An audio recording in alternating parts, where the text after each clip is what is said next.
so squeaky. So squeaky. And that is most certainly the couch, Why? my lobby lizards. I assure you. Hi, Suki. Hi, Sue. Round 2, another appearance. Wow. Do you want to come? Girl, you want to come up? Come on. Yes. Oh my gosh, yes. Do you Dreams. normally let her do that? Oh yeah, she's allowed on the couch. Just while you're here. Yeah. Okay. Is my mic still on? Yeah, it is. Yeah, I think we're Okay. good. Suki, you're not even looking at the cameras. Okay. All right, what do we got? Welcome back to Beyond the Welcome Lobby, back. my friends, my lizards. How was your week? It was good. Yeah. Good. I had a great time at your birthday. Oh, Met a lot of the you. friends. Yeah. Thank you, Tatiana, for the delicious cake. Just want to give you a little shout out there. So Tatiana made a delicious cake for my birthday. I didn't realize it was homemade. Yeah, like 3 layers and everything. So She's thank a great you. cook. Thanks, Tot. Thanks for being a loyal listener. Yeah. Also, Tatiana that, recognized your voice before I know, she knew you. that was pretty cool. Yeah, that was crazy. I was like, I gotta give that a little shout out on the next one. Yeah, that was awesome. No, I had a really good, fun birthday, and then Yeah, you brought some cold weather in with had you. a nice snow day. Mm-hmm. Yeah, it was really cold. It snowed in Texas, which no one here knows what to do with, and everything closed down, of course. I drifted my car into Really? work. Oh, that's nice. It was on the Just like slid all the way there. No, I was turning on from Riverside, and it was a clear intersection. Mm-hmm. So I sped up and pulled my e-brake. Oh, did you Like- do it on purpose? Yeah. Oh, Yes. okay, cool. Yeah. Nice. Yeah, it was great. That's fun. Yeah, I feel like the people like us who grew up in snow like know how to be reckless on ice and like be safe doing it. Mm-hmm. That it's like fun. It's fun for us to do that. Well, part of learning to drive in the Northeast, your parents take you to an empty parking lot, and you kind of just spin out, so you can learn how to control the vehicle Yeah. when When it happens for real. inevitably spins out. Yeah.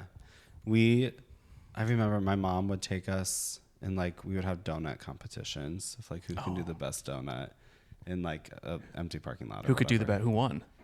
My mom was really good at it, actually. I had a feeling. I Yeah. knew she was. Yeah, but she taught us, and we would like, we always like carpooled or whatever on the way to school and stuff. And we would like, one of our friends had a really big driveway, and so we would always go to their house and do it. And the dad would get so mad at us of us like doing donuts in his driveway, but Was it in a minivan? Please tell me it wasn't a minivan. I don't think so. The problem was a lot of our cars had 4-wheel drive, so it was harder. So whenever someone had like a car, we're like, we need to take your car and go do some donuts. I'm just need to borrow this for about 30 to 45 minutes. Don't ask any questions, and Yeah. make sure the snow tires are not on there. Yeah, exactly. But I think I have a really good story about the like, well, not the first ever, but the big snow in Texas, Snowpocalypse of 2020. Snowpocalypse 2020 happened. coming soon to a theater near you. I remember it clear as day. It was like February 2020. There was all this news about how there's going to be so much snow and ice, and like as a Midwest boy, I'm like, that's not going to happen. Like we live in Texas, like it's going to be a little drizzle and that's going to be it.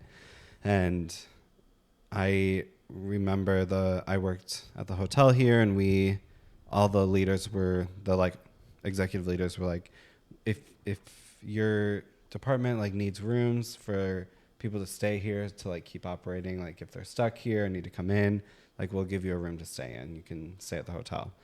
And at first it was just like key leaders that were like needed at the hotel, and that's how it like started. And so my boss was like, hey, I was scheduled to work the PM shift like 3 to 11:30 on February 14th, Valentine's Day, Sunday night.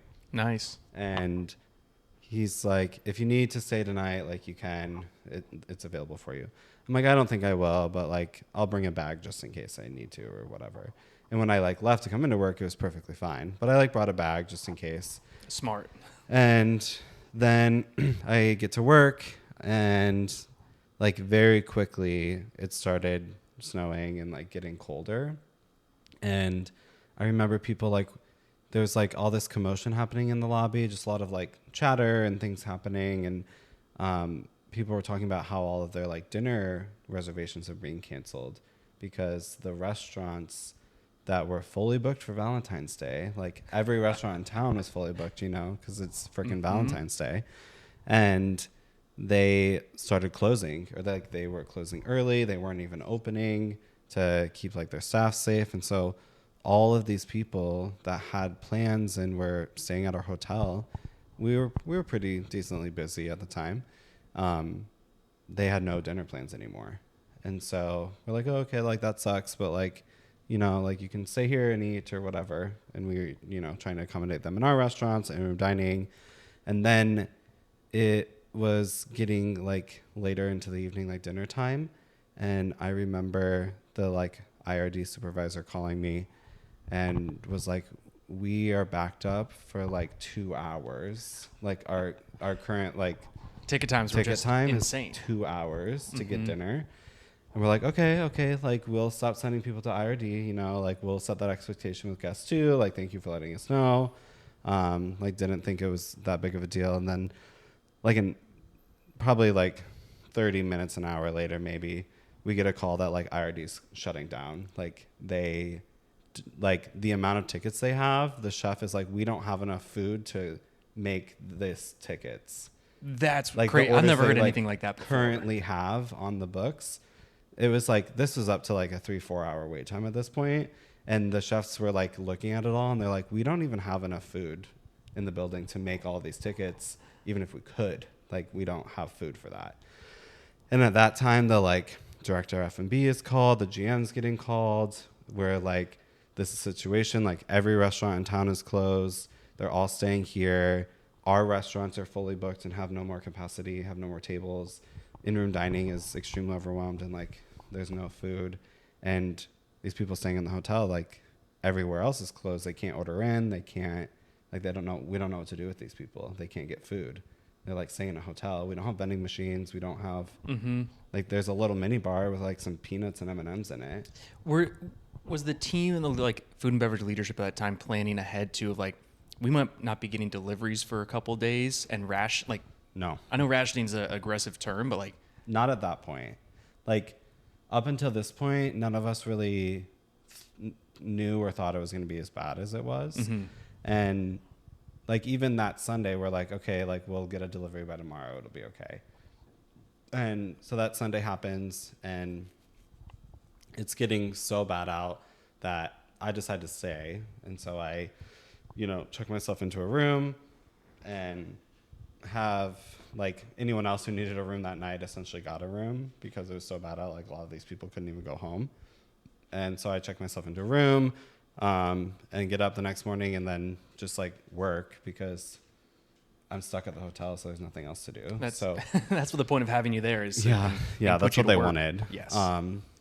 And then there's a lot to happen, but essentially I was in the hotel for I think 11 days after that because I couldn't go home. Like it was that long? It was that long and got so bad.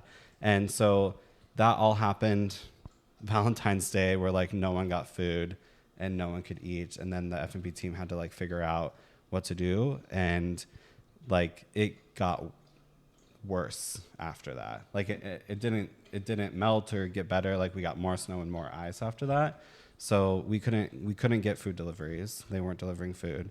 And the suppliers who could or would or be able to deliver food, their power went out, so their food was bad. So we couldn't even take it anyway. And I was very lucky that I worked in the hotel because we kept power. We had power, and like I would be up. I mean, this hotel is really tall, so you'd be up on like a 30th floor or something and looking out. And Austin is just like black. Like there's no lights on anywhere. You like see the hospitals and the other hotels have lights, but that's about it. Crazy. It was like very scary. And did you also pick up a lot of like same day reservations for people that locally did not have power and heat? I mean, yeah. So we very quickly, I think Monday had to make the decision to like close our house. So like stop accepting reservations completely because our linen gets cleaned in Houston.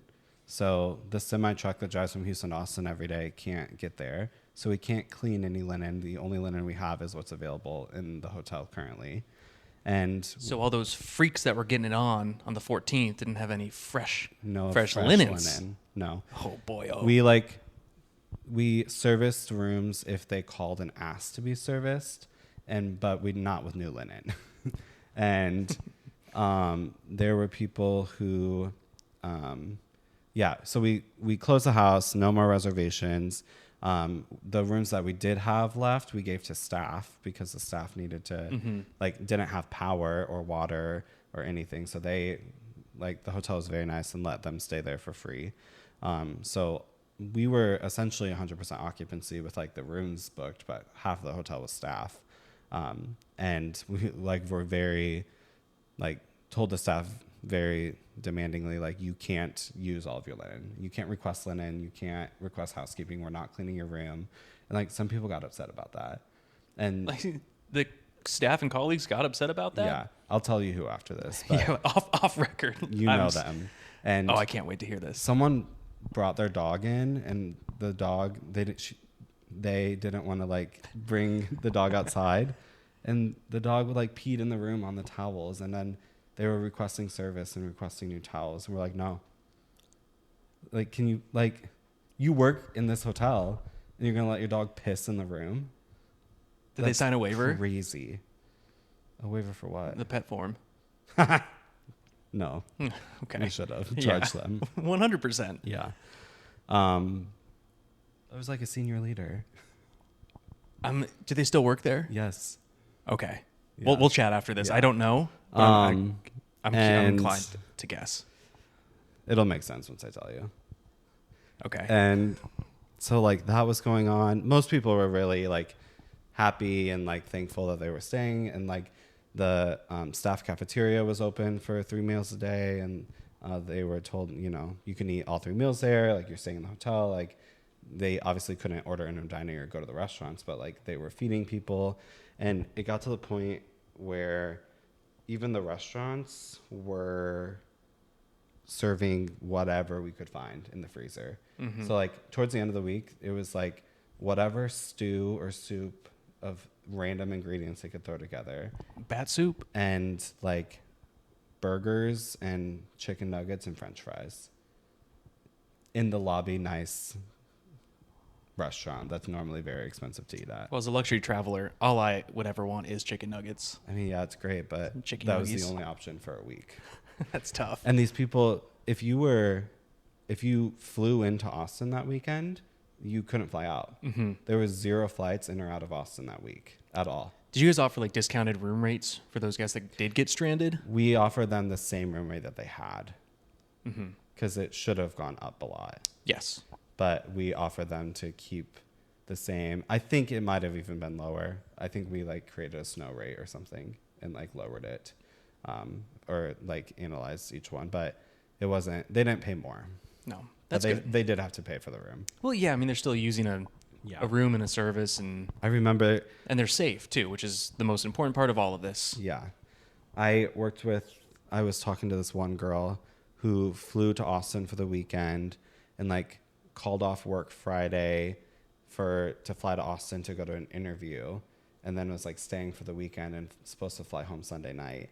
Well, obviously her flight got canceled, and so she had to call off work that whole week because her work didn't know her work didn't know that she was there. And it wasn't remote wasn't a huge thing back then, really. Mm-hmm. And so she was just expecting to fly home Sunday and go back to work, and then get the job and put her 2 weeks notice in or whatever.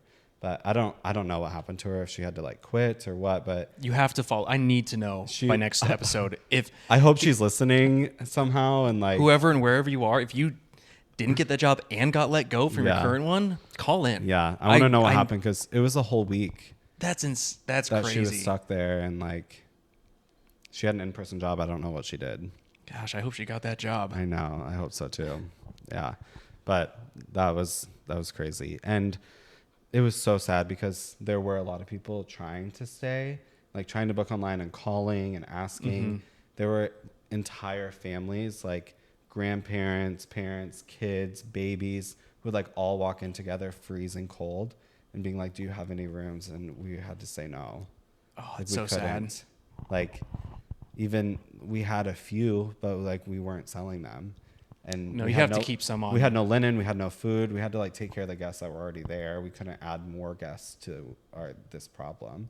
And we had to. It was a constant rotation of people asking and like not leaving the hotel until we gave it to them, and we couldn't. And it was horrible. Yeah, that sucks. Yeah, like saying no to this family with like old grandma and baby and making them go walk outside in the cold again to find the next spot. I'm like, you can stay in this lobby as long as you need to like figure out where you're going, but we don't have a room for you. Yeah, it was bad. And I got put in charge of like all the staff housing that happened and like making all the reservations and making sure like all the paperwork was done and everything and organizing it all. So I was like very strategic where I put people too to like fuck with everyone and like. How do you mean? Just like the blocking of the rooms. Like I put everyone, like if I didn't like you, you were getting a shitty room. Like if you were nice to me, you'd get like a nice like concierge level room or something. That's awesome. And like there was a guy in the hotel that I was like talking to at the time. So I made sure him and I were like next to each other on a floor that no one else was on. And so we were like away from everyone else. And then I like put I've said so many names almost already today. I put the GM of the hotel like right in the middle of a bunch of hooligans and stuff like that. That is the best part of all of this. Yeah. Just and the control and the power. Yeah, it was great. So many parties going on everywhere. I was going to follow up with, were there ragers? A lot of alcohol and drugs involved. And everyone obviously, like if you could drive to the hotel, you like parked, in the parking garage, and that was okay for that time. Normally you like couldn't really park there. But everyone was going to their cars to like smoke weed because like obviously they weren't going to do it in the hotel room. So they went to the parking garage, and then the GM like went down to the parking garage to get his car or something, but the whole parking garage just reeked of weed, and he got so mad. And actually someone got fired that week for partying too hard and passing out in the lobby. They like passed out in the lobby and slept in the lobby, and like they took it a little too far. The GM found him in the morning. Yeah. The week after, there were just a lot of random drug tests. Yeah. Yeah. So he got fired. I suppose that's probably the right course of action, unfortunately. Yeah. Yeah. You gotta be just mindful make of it your up to your partying. room and pass out. Like that's fine. Or just get kicked out of a guest party by the GM. It's fine. Who's your uncle? Yeah. That's a callback. But yeah, and then even we were very lucky and like had a room and like food, but of course we got tired of it and like tried to like go out into the world and get food. And I remember we like went over to like Dirty Six, and there was like one fried chicken restaurant open or something. Excuse me. And bless you. I think it just took forever to get there. We were like sliding the whole way. There's a line to get in, but we were just like so grateful to like have something different. And even like the grocery stores downtown were closed. I remember, this is good. All of the like Canadians and Midwest people who like know the snow and know how to drive in it and had like 4-wheel drive vehicles, we like for 8 hours a day, we would just go back and forth and like pick people up. Like like an in-house employees that were stranded and couldn't drive. Little shuttle service. Yeah.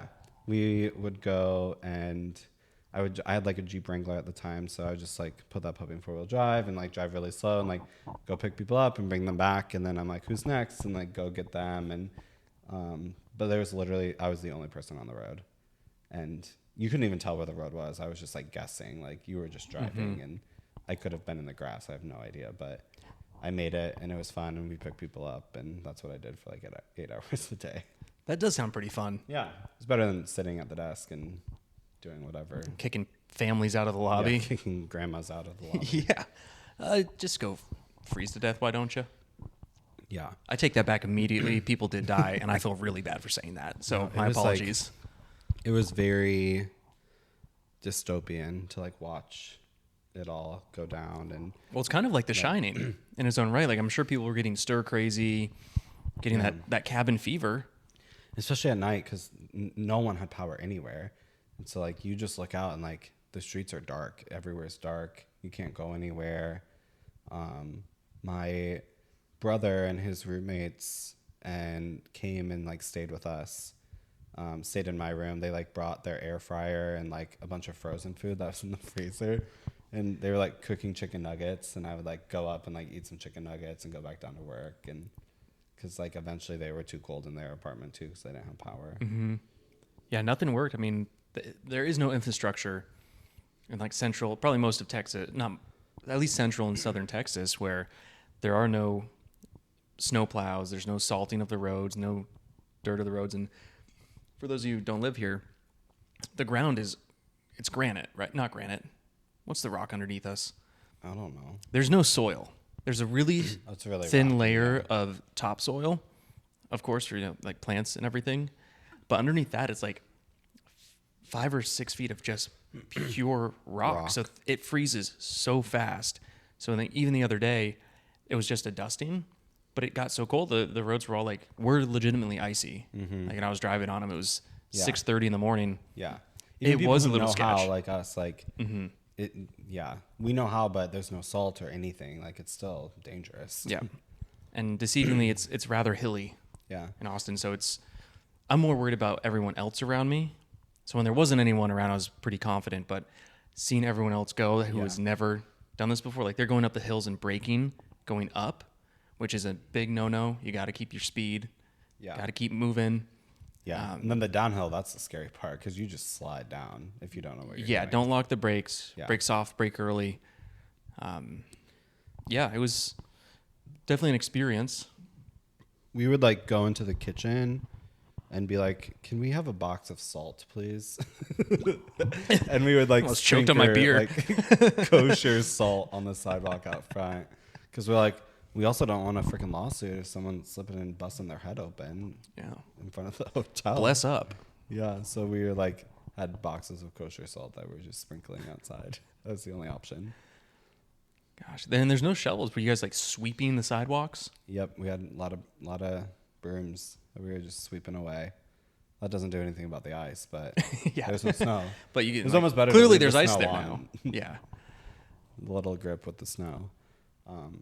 Yeah, that was such a crazy experience, and I mean, looking back at it, it was like fun because I mean, you just got up and like worked and drank in your room and went to the employee cafeteria to get food, and you just were there for 11 days straight, and like left like once.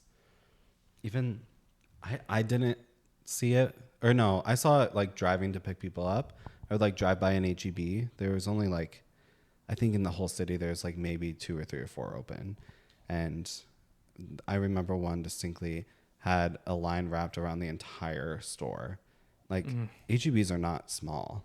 No. And so just to get into the store to start shopping, there's a line all the way around. And mind you, it's like freezing cold out. And people in Austin don't have winter clothes, really. And yeah, they were standing outside for like hours just to get inside to like buy whatever was left on the shelf. Madness. It was wild. It's a wild time. And yeah. And it's traumatized everyone for future freezes because like, yeah. Again, we had one day where it did snow this year, and it was a lot of call outs.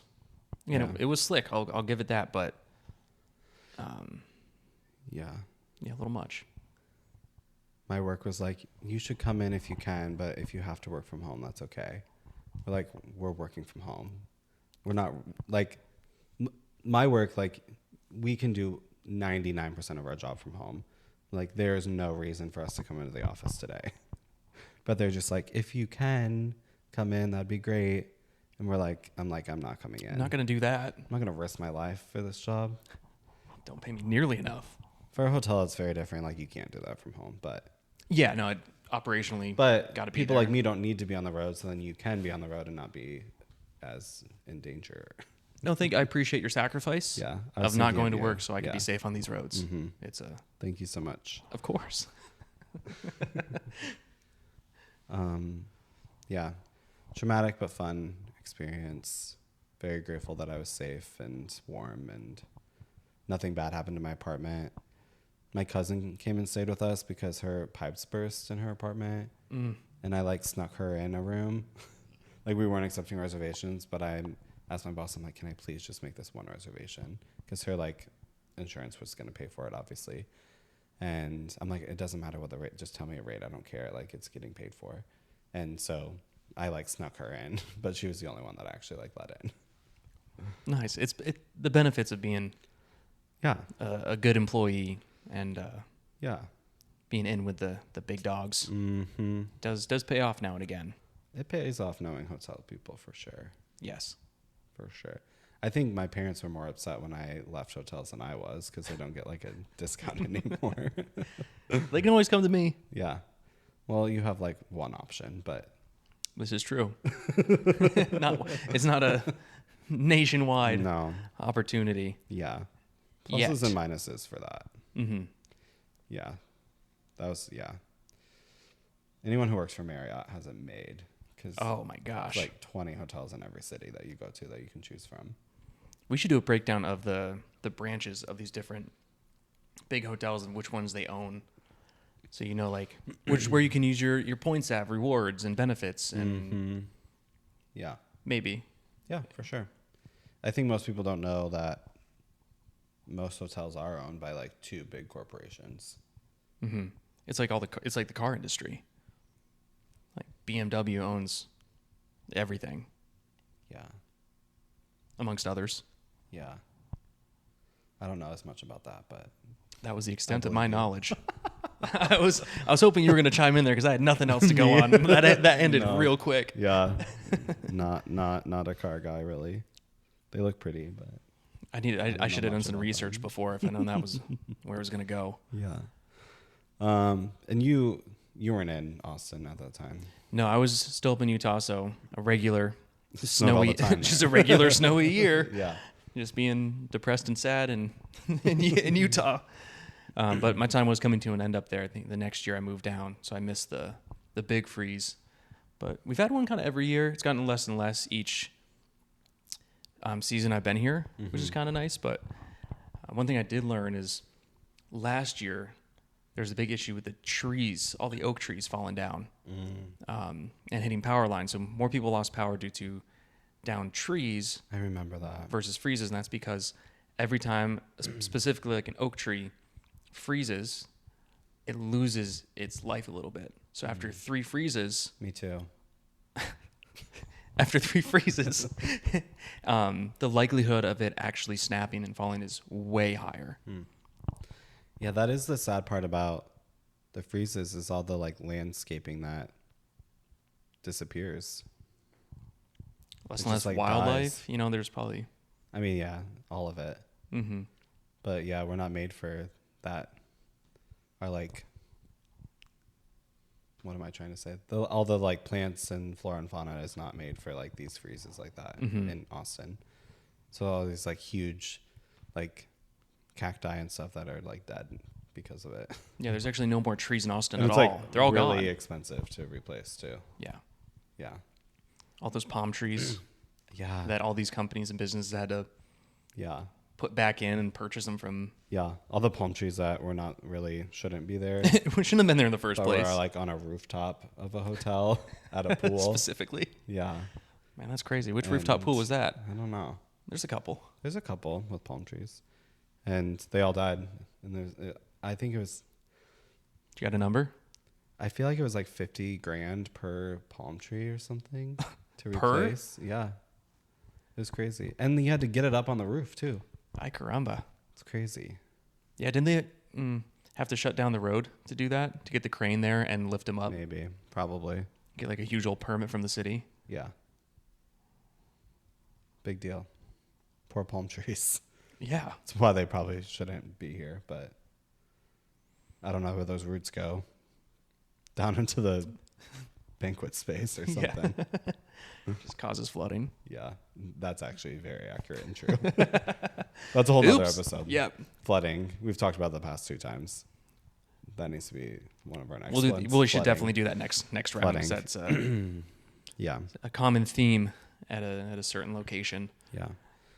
Hope everyone, if you were in Austin or Texas, was safe during Snowpocalypse or nothing tragic happened. It was really scary and sad, but fun if you weren't freezing cold. Yeah, we made it. Another year. Another We made freeze. it. Another freeze. Hopefully that's the only one this year. Just a quick day freeze. Yeah. I'm fine with that. I mean, the immediate forecast looks pretty good. Yeah. It's starting to warm up again, I think. We'll see if it stays. I hope so. Fingers crossed. Fingers crossed. All right. See you next week. Until next time, you lizards. Bye.